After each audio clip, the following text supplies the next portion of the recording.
முஹம்மது நபி அவர்களுக்கு சூனியம் வைக்கப்பட்டது.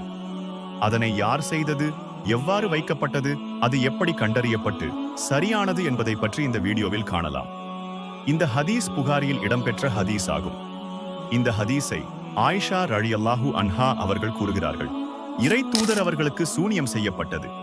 இதையடுத்து தாம் செய்யாத ஒன்றை செய்வது போன்ற பிரமை அவர்களுக்கு ஏற்பட்டது. இறுதியில் ஒரு நாள் அவர்கள் என்னிடம் இருந்தபோது அல்லாஹ்விடம் உதவி கோரி பிரார்த்தித்துக் கொண்டே இருந்தார்கள். பிறகு என்னிடம், ஆயிஷா, விஷயம் தெரியுமா?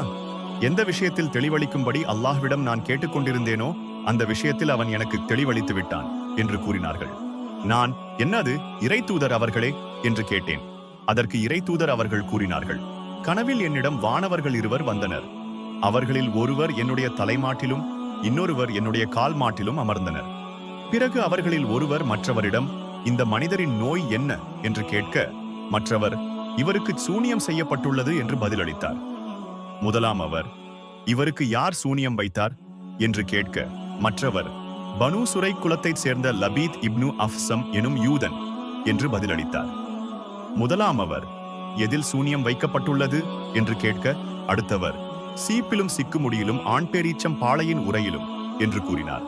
முதலாம் அவர், அது எங்கே வைக்கப்பட்டுள்ளது என்று கேட்க, அடுத்தவர், துவார்வான் குலத்தாரின் கிணற்றில் என்று பதிலளித்தார். எனவே இறை தூதர் அவர்கள் தம் தோழர்கள் சிலருடன் அந்த கிணற்றுக்கு சென்று அதை கூர்ந்து கவனித்தார்கள். சுற்றிலும் பேரீச்ச மரங்கள் இருந்தன. சூனிய பொருள் கட்டை கிணற்றிலிருந்து வெளியே எடுத்தார்கள். பிறகு ஆயிஷா அவர்களிடம் வந்து, அந்த கிணற்றின் தண்ணீர் மருதாணி சாற்றை போன்ற கலங்களாக இருந்தது. அதன் பேரீச்ச மரங்கள் ஷைத்தானின் தலைகளை போன்றிருந்தன என்று கூறினார்கள். நான், இறை தூதர் அவர்களே, அந்த கட்டை தாங்கள் திறந்து பார்த்தீர்களா என்று கேட்டேன். அதற்கு அவர்கள், இல்லை, எனக்கோ அல்லாஹ் ஆரோக்கியம் அளித்து குணப்படுத்திவிட்டான். அதை திறந்து காட்டினால் மக்கள் குழப்பமடைந்து விடுவார்களோ என அஞ்சினேன் என்று கூறினார்கள். பின்னர் இறை தூதரின் அவர்களின் ஆணையின் பேரில் அக்கிணறு தூர்க்கப்பட்டது.